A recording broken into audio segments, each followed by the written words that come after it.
क्योंकि ईद सिर्फ इस चीज़ का नाम नहीं है कि आप अपनी खुशियों में गुम रहे हैं, अपने बच्चों के साथ गुम रहे हैं। Unbelievable! Audacious! Beautiful 50 from Maksoud. A great knock. 17 done. Lovely, lovely half century from Maksoud. 50 off 24 balls. अस्सलाम वालेकुम जी, welcome to my YouTube channel. और सबसे पहले मेरी तरफ से पूरी दुनिया में मौजूद, पाकिस्तान में मौजूद सब मुसलमानों को बहुत बहुत बहुत ईद मुबारक, बहुत रोज़े मुबारक। ये खुशी का दिन है जिसमें हम अपनी फैमिली के साथ, अपने बच्चों के साथ अपनी खुशियों को शेयर करते हैं, एक अच्छा क्वालिटी टाइम गुजारते हैं। लेकिन इस टाइम पे हमारे जो गिरदो नवा में वो लोग हैं, हमारे रिश्तेदार, हमारे हमसाए या हमारे घरों में काम करने वाले जो लोग हैं, वो शायद अपने बच्चों को वो नए कपड़े लेकर नहीं दे सकते, वो खाने ईद पे नहीं दे सकते। तो हमने इन चीज़ों का बहुत ख्याल रखना है, क्योंकि ईद सिर्फ इस चीज़ का नाम नहीं है कि आप अपनी खुशियों में गुम रहे हैं, अपने बच्चों के साथ गुम रहे हैं। तो आपने अगर अल्लाह ताला ने आपको इस्तात दी है, अल्लाह ताला ने आपको वो ताकत दी है कि आप दूसरों की हेल्प कर सकते हैं, तो ईद एक ऐसा ओकेजन है कि जिसमें आप ज़रूर गरीबों की, अपने सबसे पहले अपने रिश्तेदारों से शुरू हों, फिर अपने हमसाओं से शुरू हों, गरीबों की हेल्प ज़रूर करें। बात कर लेते हैं जी Pakistan versus New Zealand second ODI जो कि हैमिल्टन में खेला जाएगा। पाकिस्तान की टीम ऑब्वियसली वहाँ ट्रैवल करके पहुँच चुकी है और कल वो ओडीआई खेला जाएगा। और पाकिस्तान ऑब्वियसली 1-0 डाउन है इस सीरीज़ में अभी तक। पिछला मैच जो पाकिस्तान ने नेपियर में खेला, from the situation where we could have won the game easily, और 2011 से पाकिस्तान ने, I was so amazed to see that stats कि पाकिस्तान ने 2011 से अभी तक कोई वनडे क्रिकेट मैच नहीं जीता न्यूजीलैंड में। मैं हमेशा, मेरा ये मानना होता है कि जो पाकिस्तान के बैट्समैन होते हैं, हमेशा उनको मुश्किल होती है जब वो ऑस्ट्रेलिया में जाते हैं या साउथ अफ्रीका में जाते हैं या न्यूजीलैंड में जाते हैं। इंग्लैंड में ओबियसली वाइट बॉल क्रिकेट में बहुत बैटिंग पैराडाइज पिचें होती है, तो वहाँ पे हमारे बैट्समैनों ने काफ़ी परफॉर्मेंसेज दी हुई हैं। अगर आप न्यूजीलैंड, ऑस्ट्रेलिया और साउथ अफ्रीका का भी कंपैरिजन आपस में कर लेना, तो मुझे ऐसा लगता है, मैं तीनों जगह पे खेला हूँ, तो कंपैरेटिवली ऑस्ट्रेलिया में बैटिंग करनी आसान है, क्योंकि ऑस्ट्रेलिया ऐसी जगह है जहाँ पे बाउंस एंड पेस ज़रूर है, मगर साइडवेज मूवमेंट्स या सी मूवमेंट इतनी नहीं होती। न्यूजीलैंड और साउथ अफ्रीका एक ऐसी जगह है जहाँ पे एक तो थोड़ा सा टेनिस बॉल बाउंस होता है, जो हमने पिछले नेपियर के मैच में देखा। लेकिन न्यूजीलैंड में रन इसलिए बन जाते हैं कि वहाँ पे कहीं ना कहीं जो उनके 80% ऑफ द ग्राउंड्स हैं, उनकी 4 तरफ की बाउंड्रीज में 2 या 3 तरफ की बाउंड्रीज मोस्टली छोटी होती हैं। ग्राउंड न्यूजीलैंड में छोटे हैं। हैमिल्टन भी एक हाई स्कोरिंग वेन्यू, और यहाँ पे न्यूजीलैंड का रिकॉर्ड बहुत अच्छा है। I was going through the stat, और तकरीबन लास्ट 25 मैचों में से 23 या 22 मैच ऐसे हैं जो न्यूजीलैंड इस ग्राउंड में जीते हैं। वो अगेंस्ट इंडिया भी जीते हैं, अगेंस्ट साउथ अफ्रीका भी जीते हैं, अगेंस्ट इंग्लैंड भी जीते हैं, अगेंस्ट पाकिस्तान भी जीते हैं। तो it's gonna be a tough ask for Pakistan. और पाकिस्तान को लिए एक बुरी खबर कि उस्मान खान, जिन्होंने एक इंटेंट शो की थी और उन्होंने एक अच्छी ओपनिंग पार्टनरशिप, जो कि पाकिस्तान का बड़ा मसला चल रहा था पिछले कुछ अरसे से, जब बाबर आजम को ओपनिंग स्लॉट पे लाया गया, फ़खर जमान इंजर्ड हो गए, सैम अयूब इंजर्ड हो गए, आप डिफरेंट ओपनिंग कॉम्बिनेशन ट्राई करते रहे, और पाकिस्तान ने पूरी चैंपियंस ट्रॉफी में और उससे पहले भी जो ओपनिंग स्लॉट थी उसमें कहीं ना कहीं स्ट्रगल किया। वो पार्टनरशिप्स नहीं आ रही थी।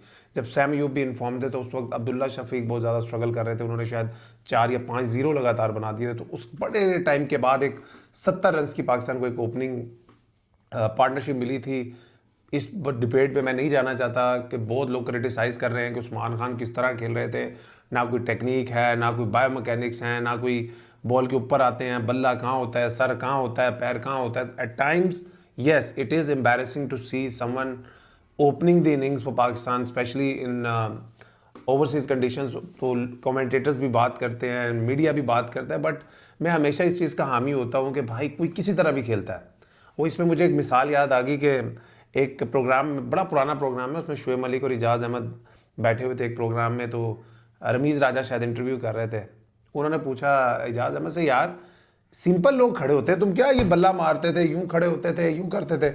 तो उन्होंने कहा था, पायन मेरे बल्ला है, मेरे पैर ने, मेरा सारा है, मैं जिथे मर्जी लेके जावा, मैं शाट मारनी है तो मेरी मर्जी, मेरे पैर। तो मुझे वो बात याद आ गई कि हम ना कई दफ़ा बहुत बारीकियों में पड़ जाते हैं। इन बारीकियों में पड़ के हमने कहीं ना कहीं फवाद आलम के बहुत साल ज़ाय किए थे क्रिकेट के, स्पेशली टेस्ट क्रिकेट के। मुझे हमेशा से लगता था कि वो टेस्ट क्रिकेट में इवन विद दिस टेक्निक, उनका जो ये स्टांस था, इसके साथ भी वो पाकिस्तान के लिए स्पेशली एशियन कंडीशंस में बहुत ज़्यादा अचीव कर सकते थे। लेकिन जब एक दफ़ा हमारे मुल्क में किसी के ऊपर धब्बा लग जाता है, यही धब्बा लगने की कोशिश हो रही है उस्मान खान में। मैं उस्मान खान को, मुझे भी उनकी टेक्निक नहीं पसंद, एट टाइम्स मुझे भी एम्बैरेसिंग लगता है वो किस तरीके से खेल रहे होते हैं, बट वो जितनी भी डोमेस्टिक क्रिकेट पाकिस्तान में लिस्ट है की खेले हैं, जितनी भी डोमेस्टिक क्रिकेट T20 की खेले हैं, उनकी परफॉर्मेंसेज आउटबीट करती हैं बाकी सारे कंपेटिटर्स को। आप उनकी वनडे क्रिकेट की, चैंपियंस कप की, डिपार्टमेंटल वनडे कप की परफॉर्मेंसेज उठा के देखें। अब न्यूजीलैंड कंडीशन में स्टीप बाउंस है, सीम हो रहा है, वो इतने खूबसूरत नहीं लगते खेलते हुए, लेकिन स्टिल डेब्यू के हिसाब से देखें तो he made a massive contribution उन कंडीशंस में, उन सी मूवमेंट में। उसने 70 रन की ओपनिंग पार्टनरशिप आपको दी। अब वो इंजर्ड हो चुके हैं, तो इमामुल हक ऑलरेडी इंजर्ड है। मुझे तो ना एक बात ये समझ नहीं आती कि पिछले बहुत सालों से देख रहा हूँ कि पाकिस्तान के बैट्समैनों को, स्पेशली टॉप ऑर्डर बैट्समैनों को, जब भी हम ओवरसीज जाते हैं तो टूर स्टार्ट होने से पहले बहुत इंजरियां होती हैं। मुझे अभी लास्ट टाइम मैं भी उस टूर पे था, इमामुल हक लास्ट टाइम जब न्यूजीलैंड के टूर पे गए थे 2016 में, नहीं 2016 नहीं, उसके बाद हुआ था, मैं नहीं था उस टूर पे। उस टूर पे भी इनकी उंगली फ्रैक्चर हो गई थी। टूर से पहले एक मैच भी ये टूर पे नहीं खेले थे, और मुझे लास्ट टाइम याद भी नहीं पड़ता कि न्यूजीलैंड में कब वो खेले थे। लेकिन अभी वो भी इंजर्ड हैं, उस्मान खान भी इंजर्ड हैं। अब पाकिस्तान किस कॉम्बिनेशन से खेलेगा, ओपनिंग कौन करेगा, क्या बाबर आजम को वापस लेके आएंगे? खुदा के लिए ये चीज़ ना करना। हम पहले भी बोल रहे थे कि बाबर आजम को सूट करता है नंबर 3। उन्होंने पाकिस्तान के लिए बहुत परफॉर्मेंसेस दी हैं एट नंबर 3। फिर हमें आप आके बताते थे कि नहीं जी वो उसकी दूसरे ओवर में बैटिंग आ रही। मैंने पहले भी बात की थी, इट्स नॉट टेक्निकली इशू, ये माइंडसेट का इशू होता है, ये आपके माइंड का इशू होता है। जब आपकी बॉडी, आपका माइंड पूरी जिंदगी से तैयार होता है नंबर 3 पे खेलने के, ओपनर्स चले जाते हैं, मैच शुरू हो जाता है, आप बैठते हैं, चाय कॉफी जो भी आपकी रूटीन्स होती हैं आप वो करते हैं। जब पहले ओवर में आपकी बैटिंग आ जाए तो आपकी जो मेंटल रूटीन्स होती हैं वो डिफरेंट होती हैं। Opening the innings is totally different, क्योंकि मैं भी नंबर 3 पे खेलता रहा हूं पूरी जिंदगी क्रिकेट, मैंने भी ओपनिंग करने की कोशिश की है। It's a totally different ball all together. तो अब आप किससे ओपनिंग कराएंगे? और एक रिक्वेस्ट मेरी पाकिस्तान की मैनेजमेंट से है, कैप्टन से और कोच से है कि खुदा के लिए भाई ये जिद छोड़ दो। ये 7-4 का जो कॉम्बिनेशन आपने बनाया हुआ है, मैं मानता हूं आपकी टेल बहुत बुरी है, आपकी टेल शायद इस वक्त one of the worst in the world है, आपको ट्रस्ट नहीं है उन पे, आप कहीं ना कहीं एडजस्ट करने की कोशिश करते हो एक्स्ट्रा बैट्समैन, क्योंकि आपको लगता है कि आपके 4 जो नीचे वाले हैं वो कुछ कर नहीं पाएंगे। और पिछले मैच में उन्होंने कहीं ना कहीं मैनेजमेंट को सही प्रूव भी किया। अच्छा, एक तो होता है ना कि टेल एंडर के पास स्किल ना हो, एक होता है टेल एंडर के पास दिमाग भी ना हो, उसकी गेम अवेयरनेस भी ना हो। ये जो हमारी टेल खेल रही है, जिसमें हारिस रऊफ है, नसीम शाह है, ये कोई कम क्रिकेट नहीं खेले हुए यार, बहुत सालों से हमें देख रहे हैं। सिंपल सा भाई माइंडसेट है। आपके साथ सलमान अली आगा खेल रहा है, जो probably one of the best white ball cricketer है इस वक्त पाकिस्तान में। आपने सिर्फ भाई ब्लॉक करते जाओ, आप 10 गेंदों पे 1 स्कोर करो, 15 गेंदों पे 4 स्कोर करो, आपने सिर्फ विकेट पे स्टे करना है। वो जिस तरह की फॉर्म में था, वो शायद 10 ओवरों में ये 100 रन बना देता, लेकिन आपने क्या किया, वो नसीम शाह आते हैं ऊंची मार देते हैं, हारिस रऊफ आते हैं पुल ऊंची मार देते हैं। तो ये कहीं ना कहीं टीम मैनेजमेंट को ट्रस्ट नहीं आ रहा अपनी टेल पे, इसलिए वो बैट्समैन को इंक्लूड करते हैं। But this is not the way going forward in white ball cricket. आप दुनिया की व्हाइट बॉल क्रिकेट उठा के देखते हैं ना, आपको जरूरत है आइडेंटिफाई करने की, स्काउटिंग करने की, इस तरह के ऑलराउंडर्स जो कि प्रीडोमिनेंटली बॉलर्स हों और वो ऑलराउंडर्स हों।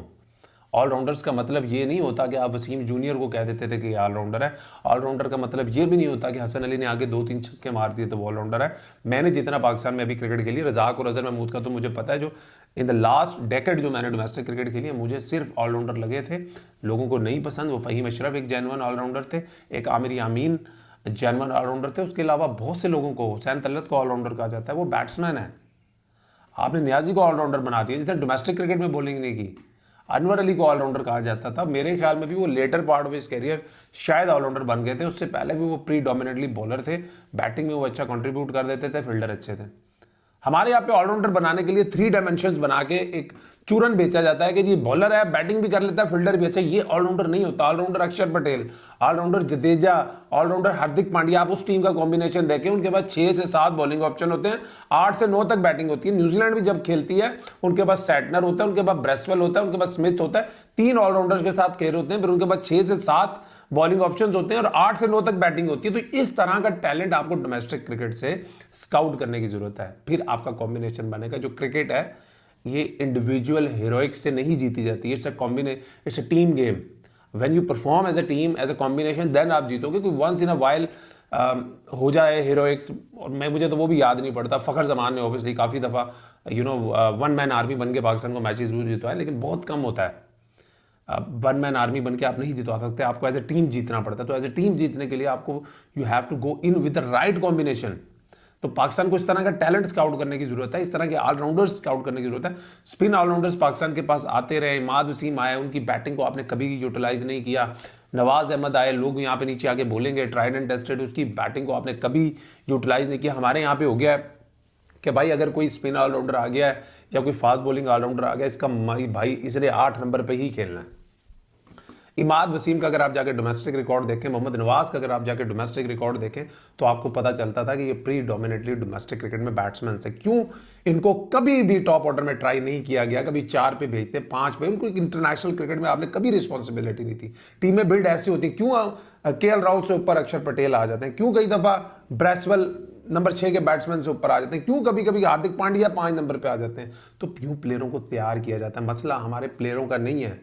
मैं आज भी कहता हूं जो प्रीडोमिनेटली मसला है वो हमारे वहां पीछे वो जो दिमाग है जो पाकिस्तानी क्रिकेट को चला रहे हैं, चाहे उसमें मैनेजमेंट है, चाहे उसमें पीसीबी की मैनेजमेंट है, वो है। उनको टीम का कॉम्बिनेशन नहीं बनाना आता। आपको टीम का combination you have to get it right.